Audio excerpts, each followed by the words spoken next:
Olá, sejam bem-vindos ao No Princípio Era a Bola, o podcast da Tribuna Expresso em que descomplicamos o futebol.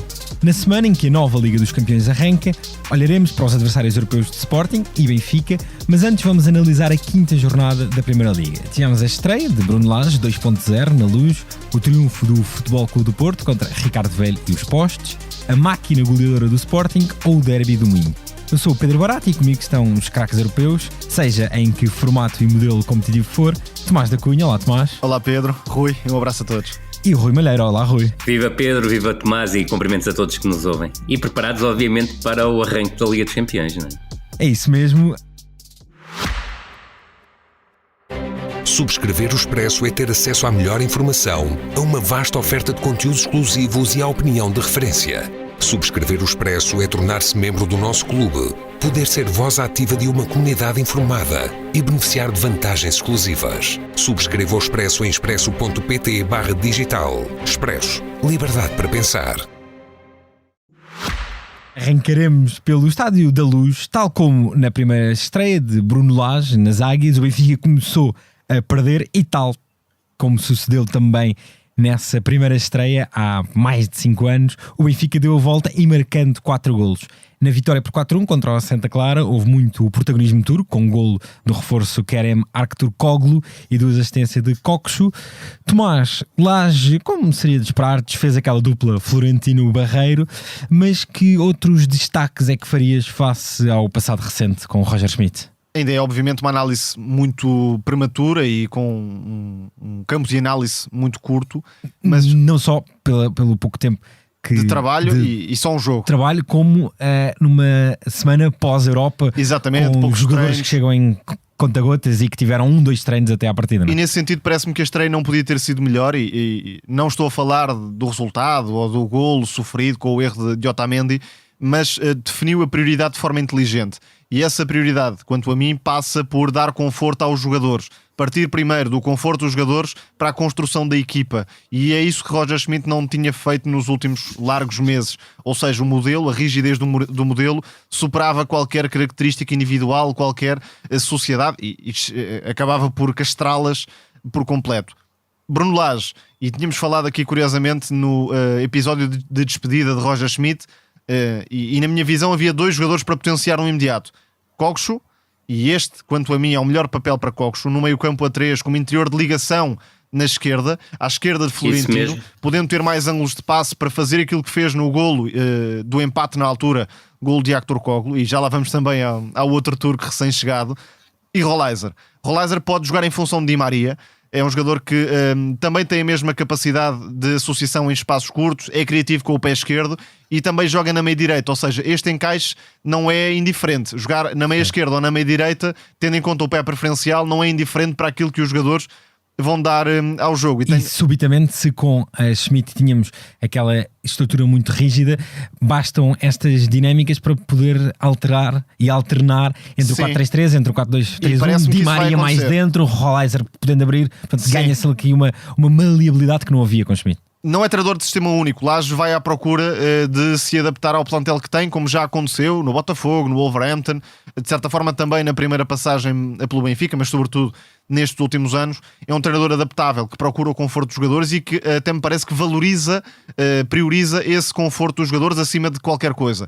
E nesta primeira ideia, claramente há a intenção de soltar o talento, a expressão individual de um plantel muito rico. Não há a mínima dúvida sobre isto e também o abordámos após a saída de Roger Schmidt. Este plantel dá para muitas coisas, tem talento para ganhar a maior parte dos jogos. Agora, será preciso dedo de treinador em circunstâncias específicas, desde logo na Liga dos Campeões, também nos jogos de maior exigência, mas para a maior parte dos jogos, o conforto dos jogadores, as mini-sociedades que Bruno Lage pode cimentar, serão uma mais-valia difícil de travar. Para completar essa ideia em torno de Rolaiser, é de facto um jogador adaptável que pode abrir um pouco mais a posição, pode jogar mais por dentro, dá uma criatividade ao corredor central que o Benfica não tinha, e neste momento o trio de ataque como ponto de partida também é o melhor possível. Aktürkoğlu da esquerda para dentro é um extremo finalizador, mais do que um extremo desequilibrador, e está à vista de todos. Di Maria no lugar preferencial do corredor direito para dentro e Pavlidis enquanto avançado. Parece-me que Bruno Lage pode ter aqui uma ideia para a Auschwitz. Ele já falou sobre isso em termos da melhor posição para a Auschwitz. Não quer dizer que seja a única que faça, porque é um jogador que pode encaixar em várias posições, mas parece-me que em certos jogos, e isso será posto à prova mais à frente, a consistência defensiva do Benfica pode viver melhor com Auschwitz em interior direito e Rolaiser mais aberto no corredor de Di Maria. Pode acontecer, não sei se é isto que vai acontecer, mas é uma solução à partida. Mas faz todo sentido. Para Bruno Lage. Veremos também como é que Lage irá gerir dossiês como o de Di Maria, que foi um dos pecados de Roger Schmidt. Rui, o Tomás já o abordou aqui um pouco, quer aprofundar aquela ligação turca que deu no gol do empate, que esteve também bastante em destaque na partida de sábado à noite? Temos que juntar, obviamente, também aqui a presença do hispânico, ou seja, o Carreras tem também um papel preponderante, não só consegue recuperar a bola morta, colocá-la no Kokshu, e obviamente há uma ligação fantástica entre o Kokshu e o Kerem, que tem uma definição brilhante, mas uma definição claramente ao seu estilo, porque era assim que também marcava vários golos ao serviço do Galatasaray. Eu sublinhei a questão que o Tomás disse, ou seja, muito conforto dado aos jogadores. Creio que a equipa saltou entre o 4-2-3-1 e o 4-3-3, mas eu creio mesmo que a ideia era mais ser um 4-3-3 em que o Kokshu em alguns momentos baixava para ajudar a nível o interior esquerdo e o interior direito claramente definido. Exatamente. Sem dúvida nenhuma. E esse aspecto parece-me importante também a pensar já no jogo da próxima quinta-feira, que abordaremos um pouco mais à frente. Depois, obviamente, há um aspecto que me parece importante. O resultado é retumbante, um 4-1 é um excelente resultado, mas a primeira parte do Benfica foi tudo menos convincente, ou seja, o Benfica entra a sofrer um golo aos 21 segundos, de um erro absolutamente inenarrável do Otamendi, passo longo do Sidney e a incapacidade que o Otamendi teve para efetuar o corte e falhar completamente o tempo do corte para o Vinícius conseguir marcar. E a verdade é que o Benfica... abordagem clássica pela negativa de Otamendi. Do Otamendi. Por época, vemos este tipo de abordagem que, por exemplo... está a tornar cada vez mais óbvia com o passar da idade, ou seja, o Otamendi há 4, 5 anos não cometia este tipo de erro, apesar de ter algumas entradas precipitadas, de falhar o tempo de entrada, sempre foi, do meu ponto de vista, o ponto mais débil do Otamendi. Agora, cada vez se nota mais este tipo de abordagem, porque também joga no limite e procura fazer o corte percebendo que não tem velocidade. Há uma questão, força, Tomás. É que um central como o Otamendi tem uma responsabilidade que um Otávio, um Diomande, um António Silva não tem. Exatamente. Já tem a experiência suficiente, ou deveria ter, para errar menos neste tipo de lance, e não é isso que sem dúvida nenhuma. Sempre foi um central de risco e sem sempre dúvida, será. Sem dúvida. Verdade. E aqui aquilo que obrigava era, em vez de haver risco, era haver outra percepção do ponto de vista posicional, porque era possível ter cortado a linha de passe. Depois dizer que o Benfica tomou, obviamente, conta do jogo, mas foi uma equipa que se notou que estava a jogar sobre brasas. E eu creio que o apoio que o público deu, que foi um apoio absolutamente incondicional à equipa, mesmo a perder por 0-1, ajudou a permitir a reviravolta ainda na primeira parte, mas sublinhar que até ao golo do Kerem Aktürkoğlu acabou por ser muito difícil à equipa do Benfica estabelecer ligações bem urdidas, independentemente de procurar muitas vezes o Di Maria. Os golos também surgiram antes da exibição. Exatamente, e sobretudo notou-se que em alguns momentos a equipa estava à procura do Di Maria para procurar resolver. Quando a equipa começou a unir-se mais e a criar as tais micro-sociedades, e eu creio que há uma micro-sociedade turca com o Hispano, a Carreras, a ajudar sobre o centro-esquerda e outra sociedade argentina sobre o centro-direita, com o Rolaiser e o Di Maria a combinarem muitíssimo bem. E esse aspecto até pode ser relevante, parecendo que não, mas pode ser relevante. A familiaridade, a proximidade pode surgir. E o Lage pensou nisso, e eu creio que até as escolhas iniciais dele vão muito ao encontro dessa ideia. E também a aposta do Florentino como 6, sendo claramente um jogador que conhece melhor do que o Barreiro. Mas um aspecto curioso, e dando já aqui um salto temporal, mas ainda irei um bocadinho atrás, é que o Benfica acabou o jogo com o Florentino e com o Barreiro a jogarem como duplo pivô de meio campo. Só que a forma como a equipa abordou os últimos 10 minutos do jogo, e aí mostrando que tem plantel, porque o Bresciani foi mais-valia, o Sheldrup foi mais-valia, o Arthur Cabral foi mais-valia, o Amdouni foi mais-valia. E fica a ideia que Lage vem com a lição completamente estudada nesse sentido, substituições com tempo. Não na ponta final, substituiu Di Maria, que é também uma preocupação dos adeptos do Benfica. Ele acabou por dar ao contrário do que era habitual em Roger Schmidt. O Amdouni tem 23 minutos mais os descontos e até houve tempo de descontos. Bresciani e Sheldrup 17 minutos mais descontos, e o próprio Arthur Cabral, que eu acho que entrou muito bem e que pode ser claramente reaproveitado pelo Bruno Lage, independentemente de haver o Pavlidis no plantel. E atenção que o Pavlidis, apesar de não ter marcado nenhum golo, acaba por ter um trabalho muitíssimo interessante para a equipa jogar melhor futebol, ou seja, há vários momentos em que ele acaba por segurar a bola, temporizar, procurar situações de 1 contra 1 para depois fazer o passe no momento certo para os colegas. Um avançado não é feito só de golos, ainda que numa equipa grande muitas vezes seja julgado apenas pelos golos que marca, e isso, e até fazendo já uma ligação com o Futebol Clube do Porto, por vezes é desvalorizado aquilo que um avançado trabalha para o coletivo,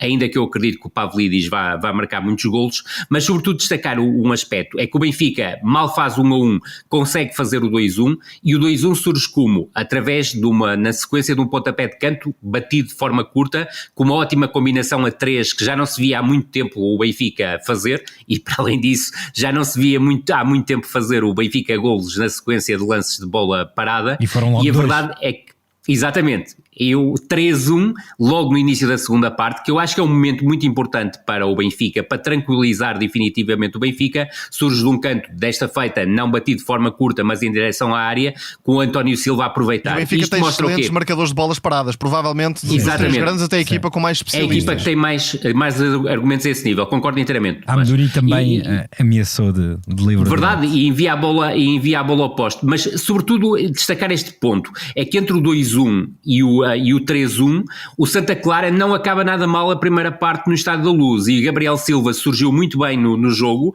acaba quase por sempre enviar Gabriel uma Silva bola ao neste tipo ferro. de jogos. Sem dúvida, aparece sempre, porque é um jogador descarado, ele não tem medo e gosta destes grandes jogos para aparecer. Às vezes aquilo que não acontece, e até ao momento tem provado o contrário, mas se olharmos para a primeira época e até para a época passada, em que se esperava que ele rendesse mais em termos de segunda liga, é um jogador que surge com muita facilidade neste tipo de jogos, capaz até de fazer a diferença, e por vezes apaga-se nos jogos de menor dimensão. A verdade é que nesta temporada, até o momento, não. Tem sido claramente, do meu ponto de vista, a unidade claramente mais valia da formação do Santa Clara, do ponto de vista ofensivo e nomeadamente no processo ofensivo.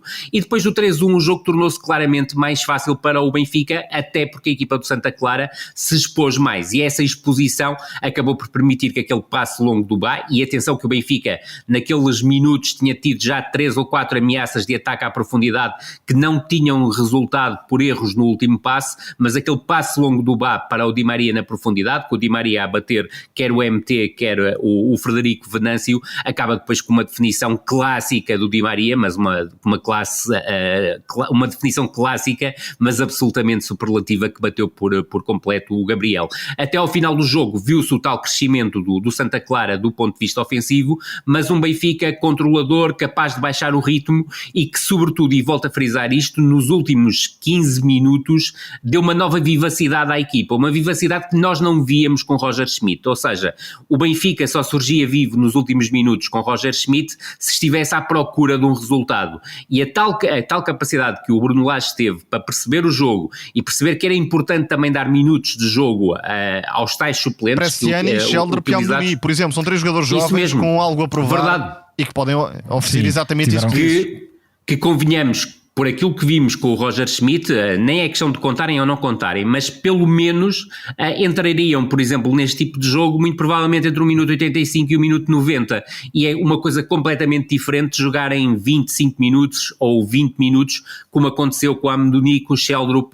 e com o Bresciani, e eu creio que isso foi importante. E volto a frisar, creio que vimos uma versão do Arthur Cabral também muito interessante, a combinar muito bem com este tridente de jogadores. No fundo, creio, todos os jogadores mais uma têm vez, algo a demonstrar neste momento. Exatamente, e creio que esse aspecto vai ser muito importante até para quinta-feira em Belgrado, porque sobretudo mostra também um aspecto que nós, ao contrário do que muitos diziam, sempre defendemos. O plantel do Benfica, não sendo um plantel incrível como noutras épocas, é um plantel com muita qualidade, com muitas opções, e creio que o Bruno Lage vai saber tirar o melhor partido deste plantel. Agora, para a primeira impressão, destacar sobretudo isto. O treino de quinta-feira foi o primeiro em que teve todos os jogadores, acredito que tenha sido o treino mais intenso, aposto que no treino de sexta-feira trabalhou e bem com resultados práticos no jogo, sobretudo os lances de bola parada, e provavelmente no sábado, e isto obviamente sou eu a especular, houve um trabalho mais provavelmente de vídeo,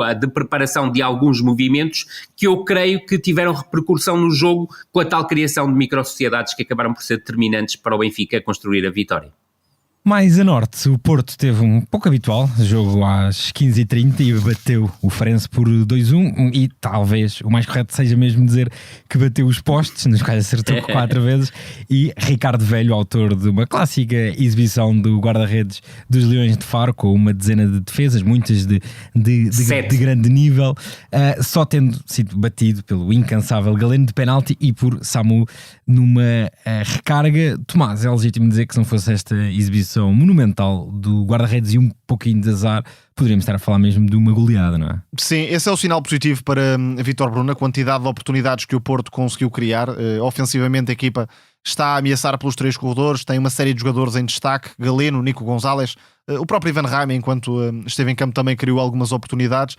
Depois, nessa linha, também há que pensar nas oportunidades desperdiçadas, porque nem todas foram mérito de Ricardo Velho, embora tenha feito uma exibição verdadeiramente impressionante. Não me lembro de uma exibição tão esmagadora de um guarda-redes desde Samuel Portugal num Benfica Portimonense, que ficou 0-0. Acho que ainda era Jorge Jesus, o treinador do Benfica, não tenho certeza, mas Ricardo Velho, o ano passado na Luz fez algo parecido, mas não tão brutal, não tão brutal, perto, apesar de tudo. Perto. Mas de verdade, faltou ao guarda-redes do Farense arrancar o empate que fosse para os Leões de Faro, porque de resto esteve em grande. Mas PP, por exemplo, é um jogador com muitas dificuldades de finalização, acabou por mexer de forma coerente Vítor Bruno, lançando Samu, porque o Porto naquela altura pedia um avançado com outra presença na área, que conseguisse ganhar a frente aos centrais. Depois muita história em torno do lance que dá o golo, mas a verdade é que Samu neste momento tem todo o potencial para se chegar à frente, em vez de Namazo, que continua a ser, não digo um elemento estranho, mas um elemento com dificuldades para marcar a diferença no jogo do Porto. Outra nota de destaque foi a conjugação de Galeno e de Francisco Moura no corredor esquerdo. Era uma das dúvidas que existia e houve maior flexibilidade. Por vezes Galeno a receber aberto com Moura a desmarcar-se por dentro. Também houve lance em que foi ao contrário, Galeno mais por dentro e Moura a tentar explorar o flanco. Destaco a personalidade do lateral esquerdo. Não teve medo do salto, do cenário do Dragão na estreia. É um jogador de facto com muitos recursos ofensivos. Estava preparadíssimo para isso, era o momento. O Farense não conseguiu ter muita chegada, mas ainda assim teve alguma presença no meio campo ofensivo, a partir de 2 jogadores, sobretudo Mergem, um jogador que pode substituir Bellumi, não em termos de qualidade propriamente, mas em termos de movimentação, usando o pé esquerdo a partir da direita, e Tomané, que é sempre um lutador incansável e neste tipo de jogos um clássico, consegue fazer a diferença. E aí leva-nos ao lance de Otávio. É um jogador muito errático nas abordagens. Parece-me que neste momento confia mais no talento que acha ter do que a realidade mostra. E insisto nesta ideia, é um jogador com ótimas condições, quer atléticas, quer até técnicas, mas não pode ser tão confiante em situações de limite como era. E começa a ter uma questão complicada para um central, que é um certo rum-rum, um certo burburinho que se ouve em certos momentos, cria alguma desconfiança da parte do público. E começas a sentir isso também na forma quando ele pega na bola e procura fazer passe, e isso não ajuda, obviamente, um jogador que procura mais o realismo, a serenidade do que por vezes estas abordagens. Poderia aprender de Zé Pedro, que nisso tem dado um mestrado de contornar limitações. Há posições onde é especialmente importante ter noção daquilo que valemos, e a de central é uma dessas posições. Claramente isso, quando és o último defesa. Exatamente, colocou o jogo claramente em perigo para o Porto. De qualquer forma, é uma exibição que só pode dar motivos de satisfação a Vítor Bruno pelo caudal ofensivo da equipa, acima de tudo. Rui, acreditas que é o encontro que marcará a ultrapassagem de Samu face a Dani Namazo, que, como até tinhas dito, na parte do Benfica tem trabalhado bastante, mas que a nível de baliza falta-lhe claramente esse capítulo. Falta, e eu não te posso recordar de cor, mas eu até tenho ideia que o Namazo não concluiu nenhum lance no jogo diante do Farense, e foi um jogo em que o Futebol Clube Porto produziu um caudal ofensivo sobrenatural. Aliás, creio que até em golos expectáveis passou os 4, ou seja, quando se passa normalmente os 4, significa que seriam 5 golos expectáveis. Eu creio que o Vítor Bruno mexeu bem na equipa, ou seja, passamos do Futebol Clube do Porto de verão para o Futebol Clube do Porto de outono, ou seja, já com a entrada do Neoen Pérez para comandar a defesa do Futebol Clube do Porto, juntando-se ao Otávio, o Francisco Moura a entrar para lateral esquerdo, e o Tomás já frisou e muito bem a forma como se conseguiu combinar com o Galeno sobre o corredor, e sobretudo destacar-te um aspecto que me parece muito importante. No início da segunda parte houve um refazer dessa ideia, com o Moura claramente a dar mais largura sobre o corredor esquerdo, e o Galeno a fazer intervenções muito interessantes a partir da ala esquerda e a surgir muitas vezes no espaço centro-direita, e é numa delas que surge a tal grande penalidade, uma grande penalidade que me pareceu indiscutível, mas uma abordagem completamente imberbe do Marco Moreno, defesa central do Farense. O mas trio de centrais do Farense dá que pensar, não é? Dá muito que pensar, porque, aliás, eu creio que a equipa do Farense, nomeadamente no seu processo defensivo, tem muito que pensar, e houve um problema que foi similar, se quiseres, e creio que é até interessante refletirmos um bocado sobre isso, foi a forma como o Farense defendeu o Futebol Clube do Porto e o Arouca defendeu o Sporting, porque houve muita dificuldade, quer por uma parte, quer por outra, em definir exatamente que tipo de marcação é que iam fazer, principalmente aos jogadores que surgiam nas entrelinhas como interiores. Se o defesa central saltava ou não, houve muitas dúvidas de parte a parte nesse tipo de situação, e muitas vezes expondo excessivamente os médios defensivos que por vezes saltavam no jogador errado e acabou por criar muitos espaços. E sobretudo destacar isso em relação ao, agora centrando no Futebol Clube do Porto, é que os primeiros 20 minutos do Futebol Clube do Porto são verdadeiramente arrasadores. Há 2 bolas ao poste, há uma grande defesa do Ricardo Velho numa situação do 1 contra 1 contra o PP, que tem claramente que melhorar a sua definição a nível do remate. Há mais 2 oportunidades, uma delas também com uma defesa do Ricardo Velho, mas não tão espetacular, mas foi um Futebol Clube do Porto que, massacrando, se quiseres, as entrelinhas no corredor central, encontrou sempre soluções nos 3 corredores para conseguir chegar a zonas de finalização. E gostei de ver o Futebol Clube do Porto, muitas vezes, a desdobrar-se em 3-1-6, em 2-2-6, e a conseguir colocar, se quisermos, tal como o Sporting fez diante do Arouca, 6 jogadores no último terço. E quando uma equipa defende a 5, que foi o caso quer do Farense, quer do Arouca, que procuraram espelhar as estruturas do Sporting e do Futebol Clube do Porto, acaba por criar o surgimento de uma unidade extra, que muitas vezes tem que ser compensada por um médio-ala, e a verdade é que ambas as equipas sentiram muitas dificuldades nesse sentido. E há um aspecto ruim, na sequência disso que dizes. O Porto conseguiu finalizar por João Mário, por Nico Gonzalez, por Alan Varela. Certíssimo. Ou seja, os jogadores de trás, de zonas mais escoadas, conseguem saltar e aparecer a finalizar. Certíssimo. E esta perturbação da organização defensiva do adversário é fundamental, sobretudo quando se defronta uma equipa que não digo só, mas que está muito focada em defender. Sim, como é óbvio. A chegada dos médios tem sido claramente uma das notas fortes, destas primeiras semanas de Vítor Bruno, sobretudo de Nico. E pode partir de uma posição mais recuada ou pode jogar diretamente no suporte avançado. Também está a ser um jogador nuclear. Tocaste num ponto muito interessante, Tomás, que é a altura das substituições. As substituições, do meu ponto de vista, são muito importantes, porque o Futebol Clube do Porto abanou um bocado com o lance do 1-1.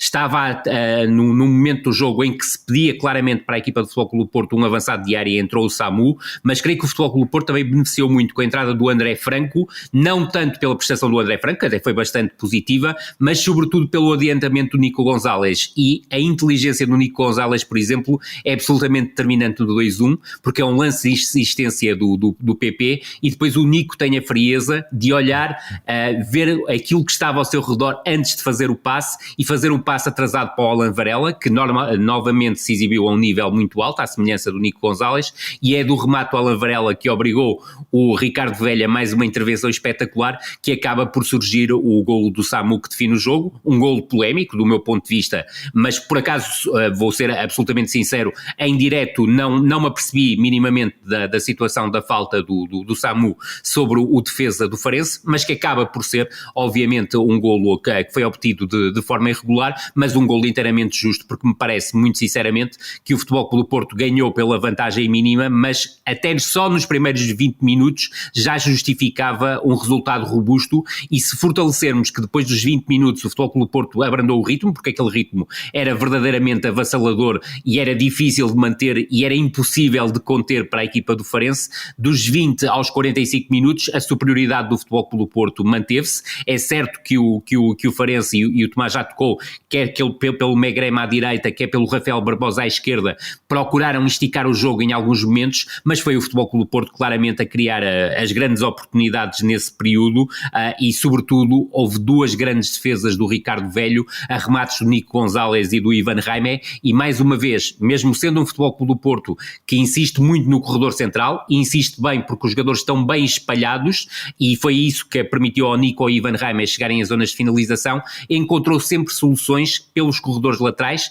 à direita pelo João Mário e à esquerda tanto pelo Francisco Moura ou pelo Galeno, que tal como o Tomás disse muito bem, foram alternando posições na primeira parte, ou seja, um da era mais profundo e outro surgia como elemento extra no espaço interior. Acho que o Futebol Clube do Porto conseguiu dinamitar o processo defensivo da equipa do Farense com essa capacidade para explorar os três corredores, mesmo que haja uma sobrecarga que do meu ponto de vista é muito interessante e não é redundante, se quisermos, do corredor central. Sem problemas na finalização continua o Sporting, que já tem 19 golos em 5 jornadas. Enfim, só Gyökeres e Pote somados têm mais golos do que qualquer equipa da Primeira Liga.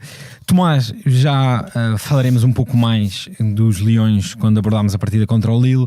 Agora, rapidamente, dirias que este triunfo em Arouca foi também uma demonstração da profundidade que este plantel ganhou, já que Amorim muda quase meia equipa, desde logo a alteração forçada na baliza, mas mesmo alterando 5 jogadores face a 11 do Clássico, o Sporting mantém um nível muito, muito elevado. Sem dúvida, e falamos muito da maturidade do Sporting em termos de interpretação do jogo, consolidação tática, mas também há este nível de maturidade, é que praticamente todos os jogadores do plantel podem ser importantes em vários contextos de temporada, sendo que agora vão começar as provas europeias e nesse sentido a gestão de plantel ganha um peso diferente. Era um jogo difícil para o Sporting, até porque jogar à sexta-feira tem a vantagem de dar mais tempo para a Champions, mas tem a desvantagem de ser mais colado aos jogos das seleções, e isso levou alguns jogadores... Praticamente não houve treinos com o plantel completo. Exatamente, mas o Sporting tem de facto este conhecimento ou autoconhecimento tão grande que consegue interpretar perfeitamente as intenções do adversário. Neste caso o Arouca quis espelhar o sistema do Sporting e houve na primeira parte um espaço que a equipa conseguiu encontrar, que foi o de Pedro Gonçalves por fora dos médios do Arouca, e aí criaram-se as combinações mais perigosas. Ainda assim o golo foi do outro lado, o golo que desbloqueia o marcador e demonstra de facto a influência, a abrangência de Pedro Gonçalves, porque se é certo que passou grande parte do primeiro tempo a receber nessa zona que destaquei, percebe que com Trincão a combinar no lado contrário com o Giovanni Kenda pode aparecer a finalizar e criar esse desequilíbrio, e foi isso que aconteceu mais uma vez. Isto é constante. O pé esquerdo de Giovanni Kenda, quando ganha a zona central, depois pode descobrir soluções, neste caso a ruptura de Francisco Trincão, o melhor em campo, grande exibição de Trincão. Sem dúvida. E sempre falei de Trincão como um jogador que vive muito do estado emocional. Nesta altura vai conseguindo distanciar-se um pouco disso e ter alguma consistência ao longo da temporada. Já vai em quase um ano de bom rendimento. Sim. Enfim, ainda não um ano, mas já tem alguns meses, alguns meses de rendimento e não dá sinais de quebra. E neste tipo de jogos é de facto muito importante esta ameaça em condução, no drible, a personalidade para assumir o lance individual, e Trincão teve isso até depois na segunda parte no golo que marcou. E é também um jogo que acaba por provar que o Sporting não depende de Gyökeres. Tenho insistido nesta ideia. O jogo do sueco nem é particularmente positivo, sobretudo na segunda parte, desperdiçou muitos lances e o Sporting ainda assim não teve grandes problemas.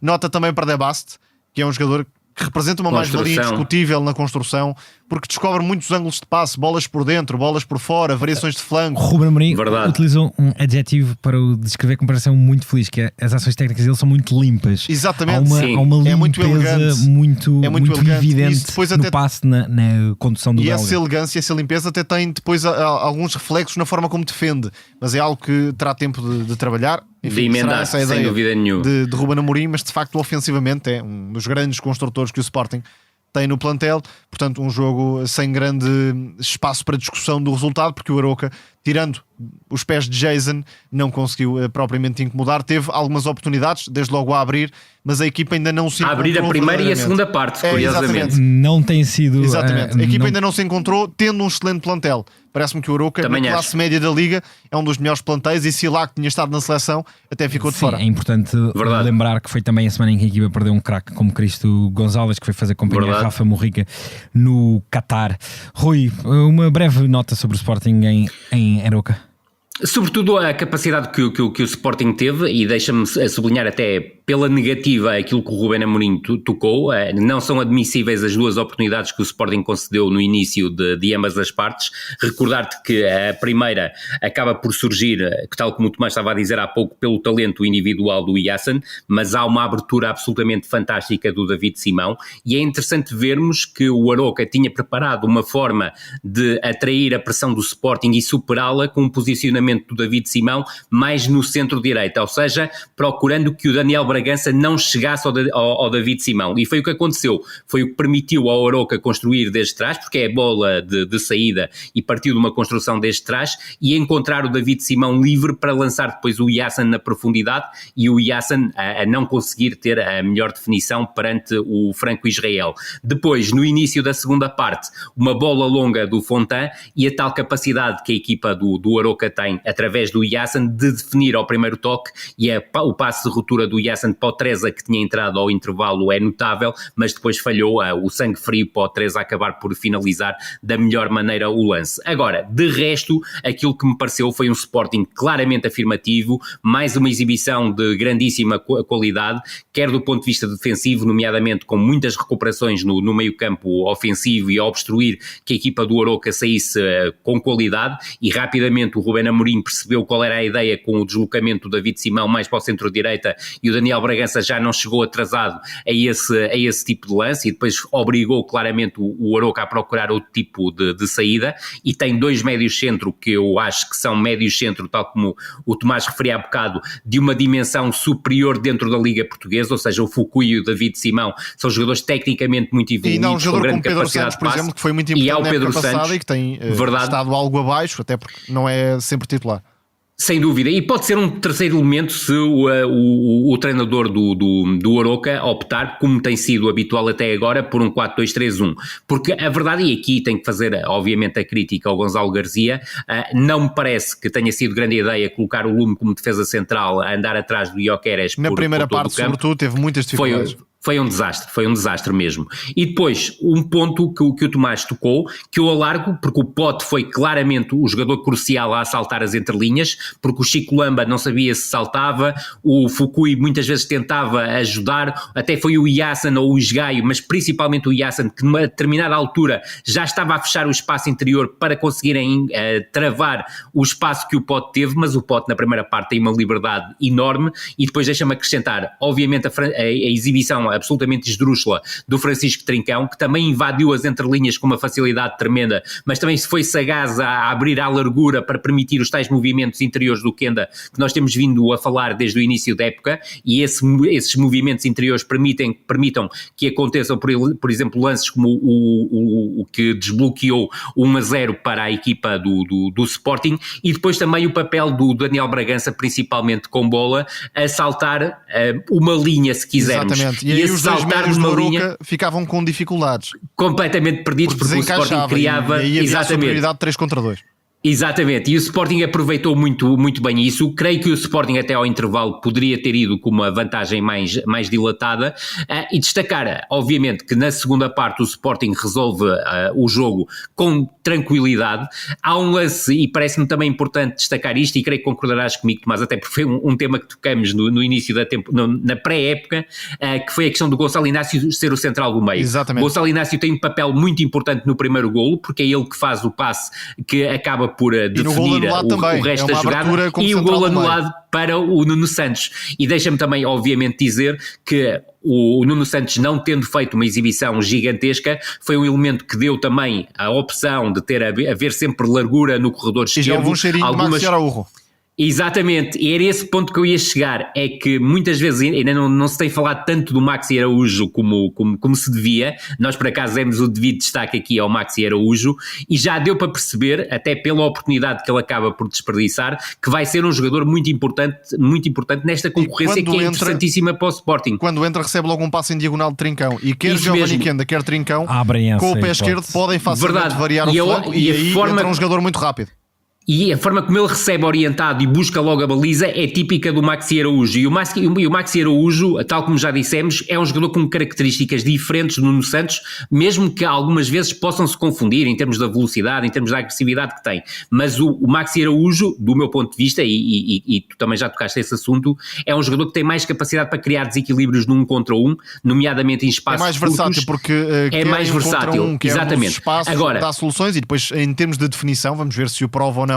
Sim. Mas exatamente. Pode dar outro nível de eficácia. Outro nível de capacidade ao Sporting em termos de finalização a partir da asa esquerda. O que não significa que o Nuno Santos não tenha. O Nuno Santos também tem essa capacidade e esteve muito perto de fazer também um dos golos. Depois, obviamente, destacar a obra de arte do Francisco Trincão mesmo a terminar a partida, num lance em que há o papel importante do Morita a recuperar a bola e a verticalizar logo para o Gyökeres. O Gyökeres, que do meu ponto de vista, e concordando inteiramente com o Tomás, foi muito egoísta na segunda parte, mas nesse momento fez um apoio frontal interessantíssimo que ofereceu a bola ao Daniel Bragança e depois o Daniel Bragança a encontrar facilmente o Francisco Trincão nas entrelinhas, porque foi sempre uma dúvida permanente da equipa do Aroca e nunca resolvida, é quem é que saltava no jogador que assaltava as entrelinhas. E o Trincão a partir dali desfez por completo 2 adversários e fez o 3-0, que eu creio que acaba por dar justiça ao resultado. Podia ser 2-0, podia ser 3-0, podia ser 4-0, mas a vitória do Sporting é absolutamente indiscutível e o Sporting claramente a justificar esta liderança isolada do campeonato neste início de época, porque tem sido a equipa mais forte e a equipa que tem um modelo de jogo claramente mais vincado, mais bem explorado do meu ponto de vista e que permite que jogar sexta-feira à noite em Aroca depois de uma pausa das seleções e a equipa praticamente não se ressentir minimamente desse facto, porque a verdade é que ganhou tempo para o jogo com o Lille, não é assim tanto tempo quanto isso, porque é já um jogo na terça-feira, mas foi importante para o Sporting porque era a data para jogar e a resposta que foi dada, com as alterações que o Ruben Amorim fez no 11, foi uma resposta absolutamente contundente e a vitória é inteiramente. Na Revienga vamos olhar para o derby do Minho. O Vitória deu sequência a um fantástico arranque de época com 10 vitórias em 11 jogos na temporada. Nelson Oliveira voltou a estar em bom nível. João Mendes, o que não é lateral, voltou a marcar na pedreira. O outro é João Miguel Mendes. Exato. E o Sporting Braga, que agora já não há só Silvas. Exato. E o Sporting Braga mesmo voltou a ter um central suicida, desta vez a Rembi, com o alemão que se... Eu diria que foram os dois, mas Exato. o Bi foi mais. Que se auto-expulsou aos 56 minutos. Rui, pelo belo nível do Vitória e pelas dúvidas do Braga, foi um pouco um derby que acentuou a tendência nos dois rivais deste início da época. Assentou, e não é por acaso que o Vitória está em segundo lugar a 3 pontos do Sporting, com os mesmos pontos do Futebol Clube do Porto, e o Sporting de Braga tem 8 pontos. Eu creio que o jogo fica claramente marcado, e desde a etapa inicial, pela clara superioridade que a equipa do Vitória conseguiu impor na zona central do meio campo. Foi um grande jogo do Tomás Andal, mais um, até com capacidade para se desdobrar do ponto de vista ofensivo, que acaba por ser absolutamente nuclear no 0-1, é ele que abre no Nelson Oliveira antes da assistência do Nelson Oliveira para o João Mendes e abre desde o centro-direita. Ele conseguiu desmarcar-se para esse espaço de forma extremamente sagaz, porque é uma combinação muito bem urdida pela a equipa do Braga está completamente parada. Completamente parada a ver jogar, mas sobretudo a imposição de Tomás Andal, de Tiago Silva e de Nuno Santos sobre o meio campo do Sporting de Braga, que teve muita dificuldade para conseguir equilibrar forças. Eu continuo a achar que a melhor posição para o Salazar não é a partir do corredor direito. Percebo porque é que Carvalhal o faz, até o Daniel Sousa, no pouco tempo em que esteve no comando do Sporting de Braga, também chegou a utilizar o Salazar aí, mas eu creio que o Salazar é um elemento preponderante na zona central do terreno e muitas vezes o Sporting de Braga precisará, quer a nível do campeonato, quer em termos de Liga Europa, ter exatamente 3 médios no corredor central, da forma como a Liga está cada vez mais desenhada e em termos estruturais. Mas repara, Rui, que não há um médio com o nível de influência que teve Al-Mozrati enquanto esteve em Braga. Porque não, e esse é um problema. Fala-se muito da defesa e fala-se muito do ataque também, e podemos explorar esse tema, claro que sim, esses temas, mas não há de facto um jogador que consiga carregar e organizar o jogo do Braga como fazia Al-Mozrati.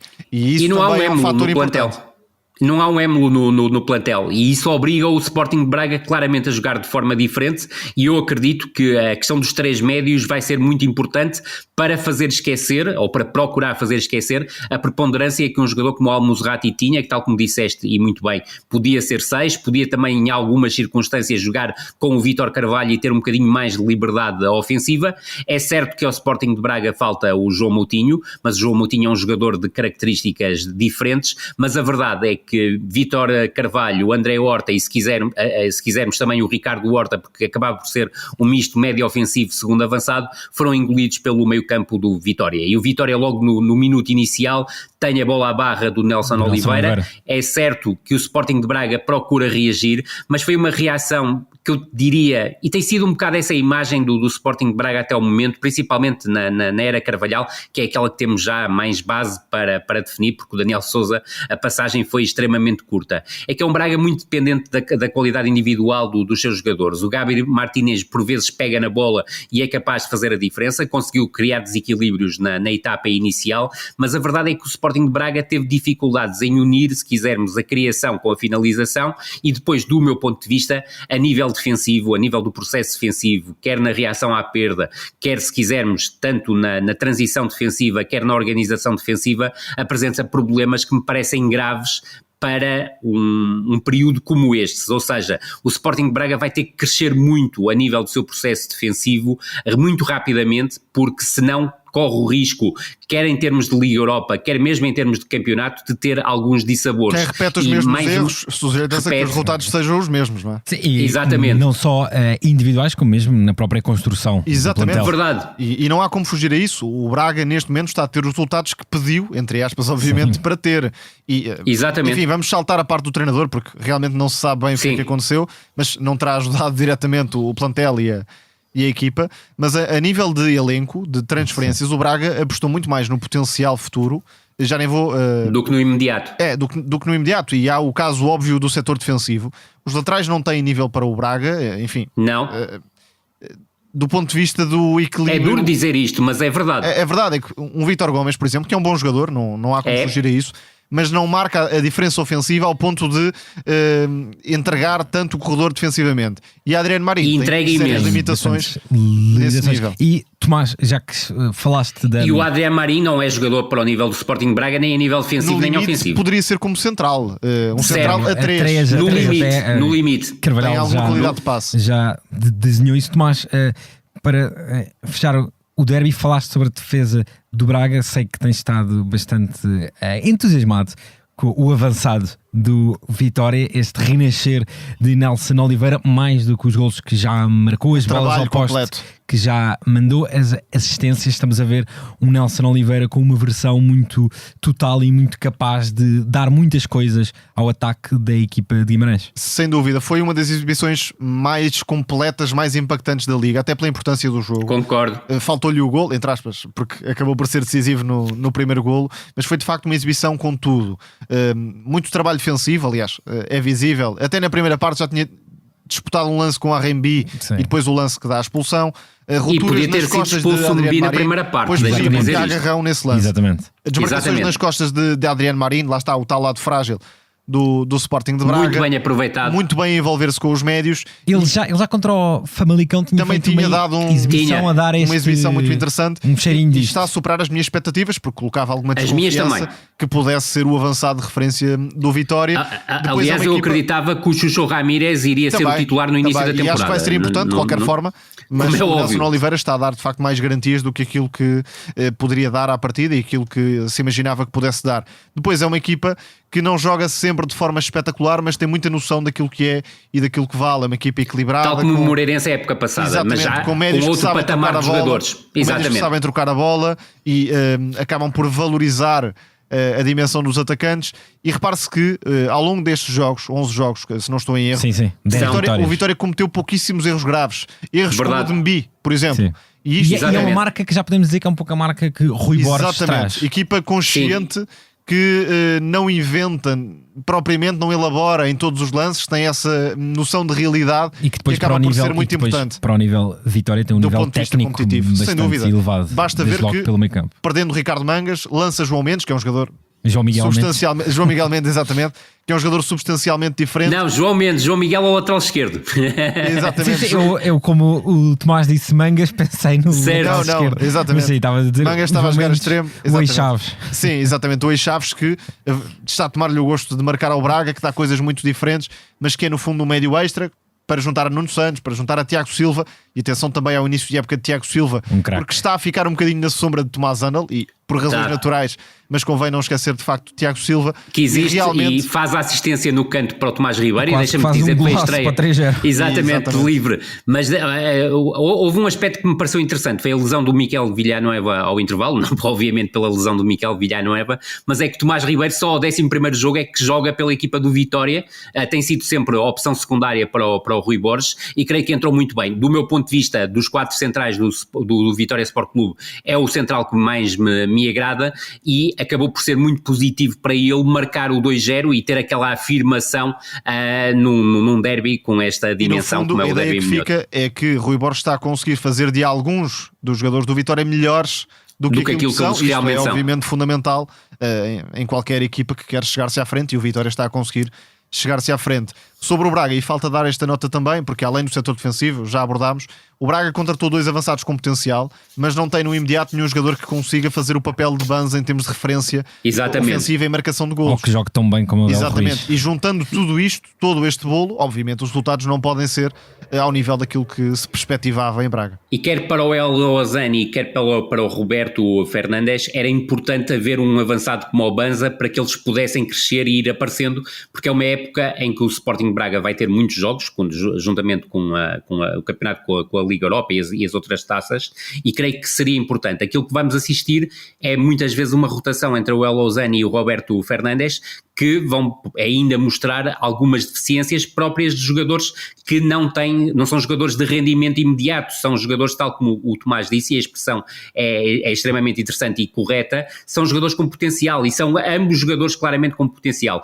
Eu gosto mais do El Ozani, também porque o conheço há mais tempo, mas a verdade é que esperar que sejam eles os definidores desta equipa do Sporting de Braga pode ser, do meu ponto de vista, precipitado. Um aspecto também que eu queria muito rapidamente referir-me em relação ao derby minhoto, eu percebo que o Carvalhal tenha dito no final do jogo que o Roger era para ser lançado na segunda parte, logo na fase inicial do jogo, e que a expulsão do Mebi impediu de lançar. Eu creio que já ao intervalo fazia sentido entrar o Roger. Creio que era muito importante para a equipa do Sporting de Braga ganhar outro tipo de dimensão pelo corredor direito, uma dimensão que teve no corredor esquerdo, e deixa-me salientar isto, com a entrada do Bruma, que do meu ponto de vista fez um melhor derby do que o Gabriel Martinez, que foi titular e que tinha sido decisivo, por exemplo, no jogo diante do Moreirense. Arranca terça-feira, 17 de setembro, a nova Liga dos Campeões, que vem de sofrer a maior alteração dos últimos 20 anos. Inicia-se a fase de Liga, só um pequeno lembrete: 36 equipas que disputam 8 encontros contra 8 adversários diferentes. Os 8 primeiros seguem diretamente para os oitavos de final. Quem acabar entre o 9º e o 24º disputará um play-off, e os 8 últimos ficam eliminados das provas europeias. Para Portugal, esta nova Champions começa a terça-feira em Alvalade, com o Lille, ex-Lille de Paulo Fonseca, agora de Bruno Genesio, que vem de uma altura, de um momento complicado, com 3 derrotas seguidas. Rui, sei que queres destacar o talento de Tiago Santos e do canhoto kosovaro Edon Djegrova, mas este jogam juntos, ainda por cima. Exatamente, jogam juntos pela direita, meia-direita, mas Exatamente. Este é um Lille que chega a Alvalade com problemas. Sim, chega, e as próprias declarações do Olivier Pétangue, o presidente do clube, recordar que foi também já presidente do Rennes e diretor desportivo do Paris Saint-Germain, portanto olhar para um presidente aqui é um bocadinho diferente de olhar para um presidente no futebol português, foram tremendas, ou seja, ele acusou os jogadores de falta de empenho. Não, avançou mesmo para a área das entrevistas, deu a cara no final do jogo, disse que o jogo foi horroroso e que os jogadores não tinham mostrado vontade de vencer e que lhes faltava empenho e esforço. Isso caiu muito mal no ambiente do grupo do Lille. O próprio Bruno Genesio Genesio na conferência de imprensa tinha salientado que os problemas eram outros, acusou a equipa de alguma falta de experiência porque sofreu um golo muito cedo diante do Saint-Étienne e acabou por ter dificuldades a reagir, e esse é um aspecto interessante desta equipa do Lille, até para abordarmos já depois a perspectiva do jogo diante do Sporting, mas sobretudo aquilo que eu noto na equipa do Lille, o Bruno Genesio, quando chegou, isto ainda em junho, para o lugar do Paulo Fonseca, disse que fez elogios tremendos ao Paulo Fonseca, e elogios que do meu ponto de vista são justíssimos, que aquilo que tinha que fazer não era fazer grandes transformações, aliás era não fazer nenhuma transformação e manter aquilo tudo de bom que o Paulo Fonseca tinha deixado.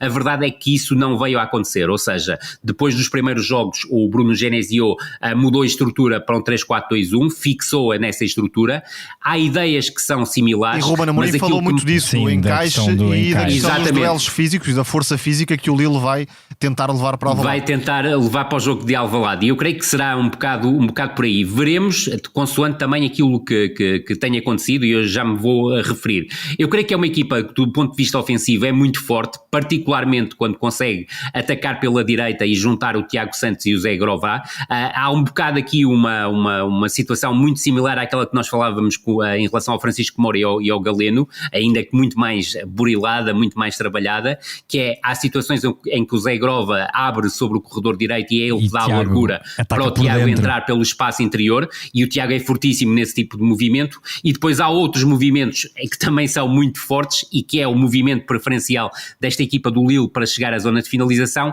que é ser o Tiago a dar a largura e o Zé Grova a invadir as entrelinhas, e ele aí é particularmente Zé Grova forte. Que é uma espécie de Shaqiri, para quem não conhece. Exatamente. Parece que pode ter uma carreira superior à de Shaqiri. Eu creio que terá uma carreira superior, veremos também como é que a sua cabeça funciona.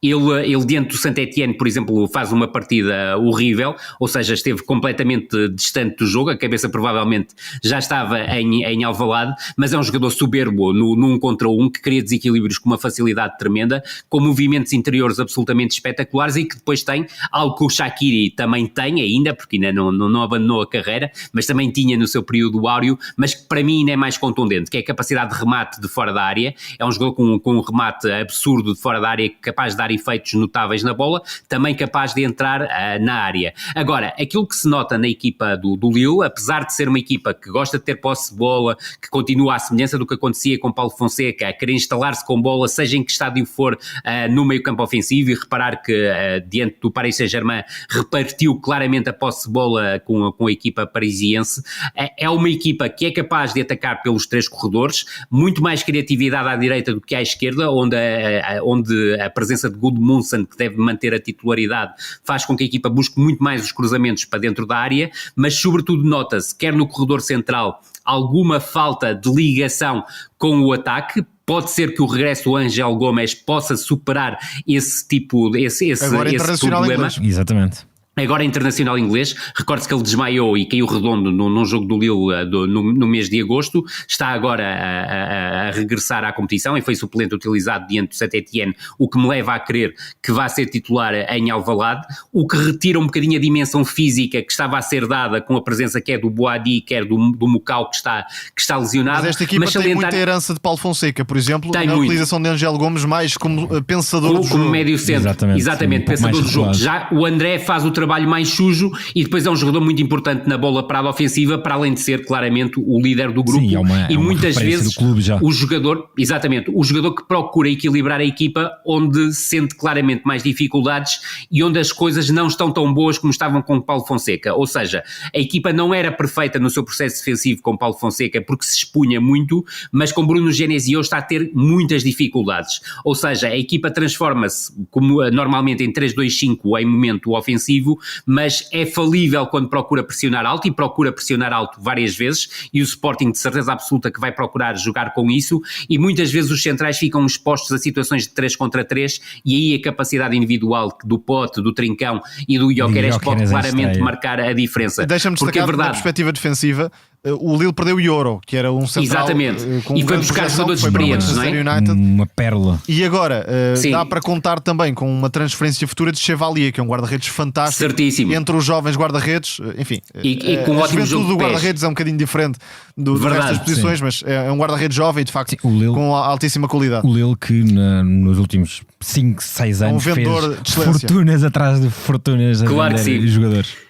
Agora, os substitutos do Euro foram o Meunier, que é um jogador que também pode jogar como lateral direito, mas hoje em dia para o Genesio é claramente central pela direita, e o Mandi, que jogava e que jogou vários anos em Espanha, que tanto pode jogar como central pela direita ou central pelo meio. Eu acredito que em Alvalade surja o Meunier ou o Mandi sobre a direita, o Diakité se mantenha no centro, e o Diakité, apesar de ter pormenores interessantes, é um jogador que falha várias vezes a abordagem aos lances, e o Alexandro, que passou um bocado clandestinamente pelo futebol português e que é o central pela esquerda e, do meu ponto de vista, o jogador que oferece mais qualidade neste tridente de defesas centrais. Agora, também gostava de destacar que em defesa organizada, em organização defensiva, é uma equipa que tem bastante dificuldade na reação a cruzamentos. Não só porque os laterais estão muito expostos do ponto de vista defensivo, porque o Zé Grova raramente presta apoios ao Tiago Santos, e à esquerda, com a lesão do Araldsen, que não jogará em Alvalade, e também era opção para jogar como Mas médio essa pode centro, ser uma perspectiva interessante, estratégica de Ruben Amorim. Se vai Sem jogar dúvida. com um lateral mais baixo para tentar Isso mesmo. conter o talento Como do lado Matheus direito do Reis. Lille, ou se vai, Isso pelo mesmo. contrário, tentar atacar esse lado. Eu acho que ele vai tentar atacar esse lado, mas percebo perfeitamente a primeira parte, e podia ser uma opção, que era colocar o Matheus Reis como lateral ao esquerdo. Mas eu acho que o Ruben Amorim vai atacar esse lado, mesmo sendo a primeira partida da Liga dos Campeões. Mas deixa de dizer que o Araldsen é um talento muitíssimo interessante. Nós já falámos dele aqui o ano Fantástico. passado. Exatamente, é um jogador tremendo, e o Cabelhá já não está na sua melhor fase. E é um jogador que também não presta, do ponto de vista defensivo, apoio praticamente nenhum ao lateral esquerdo, ao Gudmundsson, ainda que possa jogar o Bakker, que foi um reforço de última hora que conseguiram por empréstimo da Atalanta, um internacional holandês. Eu creio que o Sporting vai conseguir criar muitos equilíbrios pelo jogo exterior, e sobretudo creio também que vai ser capaz de surpreender em finalizações, não só pelo ar, mas também pelo solo, a defensiva do Lille, que do meu ponto de vista falha muito na abordagem aos cruzamentos. Há muito espaço, principalmente entre o Diakité e o Alexandro, e entre o Alexandro e o lateral esquerdo, o Gudmundsson, quando o cruzamento vem da esquerda, e creio que o Sporting será capaz de aproveitar esse tipo de lance. Agora, não deixar de sublinhar isto, não é um jogo fácil para o Sporting, é um jogo difícil, é uma equipa muito competitiva, uma equipa que tem capacidade para chegar às zonas de finalização. Agora, este campeonato, e principalmente nos últimos 3 jogos, e já na Liga dos Campeões, no apuramento que conseguiu, eliminando o Fenerbahçe e o Slavia, já tinha mostrado esse problema, ou seja, está-lhe a faltar neste momento o finalizador. O Jonathan David é um avançado que tem golo, é um avançado muito móvel e com grande facilidade de finalização, perdeu a titularidade para o Bayo, que é um jogador que agrada particularmente ao treinador, mas admito que no jogo em Alvalade possa surgir o David. Mas a grande dificuldade que tem havido nesta equipa do Lille, do ponto de vista ofensivo, é conseguir ligar a criação pelos 3 corredores com o avançado, o que faz com que muitas vezes finalize menos do que seria expectável face àquilo que queria. E, bem, a outra equipa portuguesa nesta fase de Liga, o Benfica, defrontará quinta-feira, mais uma das novidades desta primeira jornada dividida em 3 dias, o Estrela Vermelha em Belgrado, um campeão sérvio com muitas caras conhecidas, Nemanja Radonjic, por exemplo, o ex-Benfica. Tomás, quem já não está no Estrela Vermelha é o Hwang In-beon, o médio sul-coreano, que defrontará o Benfica na terceira jornada pelo Feyenoord. E começamos por aí porque era, neste caso, o melhor jogador da equipa do Estrela Vermelha, um talento completamente à parte, longe, como médio organizador, criador também, e que deu um salto justíssimo para o Feyenoord. Não estava propriamente enquadrado e alimentado neste Estrela Vermelha, uma equipa que prefere um jogo mais direto e até flanqueado. Certíssimo. Portanto, vai ser um teste muito diferente para o Benfica em termos de exigência de controle do jogo direto, segunda bola e cruzamentos. E aí não há margem para facilitar como facilitou o Otamendi neste jogo com o Nunca. Santa Clara, porque a partir do Benfica não terá um caudal ofensivo tão acentuado. Falas em cruzamentos, há um conhecido finalizador nesta Exatamente. equipa, Bruno Duarte, E também Duarte, como Vitória. referência ofensiva para o jogo direto, é um avançado que dá Isso muito. mesmo. E que já tem Nesse 6 sentido. golos esta época. Exatamente, pode ser E bem capacidade no jogo aéreo para dar sequência aos cruzamentos que o Tomás estava a precisamente, dizer. pode bem ser o titular do ataque do Estrela Vermelha, uma equipa que apesar de tudo tem um lote de médios interessante, um jogador como Krunic, que é no fundo o substituto de Wang Hin-beom.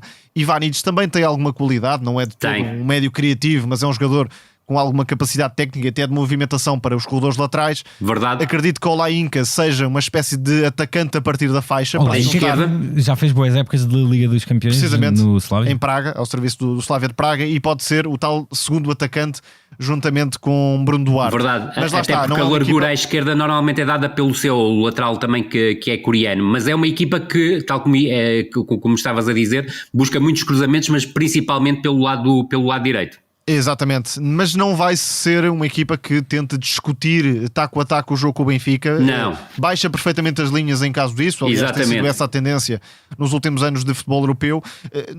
Para resumir, esta equipa é uma equipa que pensa de forma resultadista, ou seja, não tem Completamente. qualquer tipo de pudor em baixar linhas, em jogar direto, em bater faltas do meio campo para a área, em explorar a bola parada também. Portanto, é uma equipa que vai à procura do resultado contra o Benfica. A responsabilidade E está sabe clara- a importância que este resultado terá para o futuro Exatamente. de Estrela Vermelha na Liga dos E Campeões. para o Benfica. Para o Benfica é um jogo Exatamente. especialmente importante porque é um jogo que pode marcar a diferença entre uma campanha interessante, que corresponde Certíssimo. à exigência que o Benfica tem, ou uma campanha que venha a desiludir. E por isso, embora seja apenas o segundo jogo de Bruno Lage, é já um jogo com uma importância bastante vincada no futuro próximo do Benfica nesta competição. Vamos ver de que forma aborda a partida na preparação da equipa, não só para ter os argumentos ofensivos, mas também para se defender, porque o Estrela Vermelha, lá está, não facilita a pressão, é uma equipa que joga direto, que castiga com cruzamentos, vai obrigar a linha defensiva do Benfica e também os médios na aproximação, na proteção Sem dúvida. dessa zona à frente dos centrais, a ter E um a trabalho primeira e a segunda redobrado. bola vai ser decisiva. E portanto será um jogo de concentração, diria, muito de concentração Verdade. para o Benfica. Agora, em termos de talento, capacidade criativa, está muitos furos acima desta equipa de Belgrado, que também Sem tem o dúvida. fator casa como um aliado, não dá para fugir a isso, mas não é o fator que vai decidir a partida propriamente. O Não. futebol sérvio vive um momento complicado, mas não deixa de ser um embate entre dois campeões europeus. É verdade. Foi mais um episódio do No Princípio Era a Bola, com sonoplastia da Salomé Rita. Obrigado, Tomás. Obrigado, Pedro, um abraço. Obrigado, Rui. Obrigado, Pedro. Grande abraço a todos. Obrigado por terem estado aí desse lado. Nós voltamos para a semana.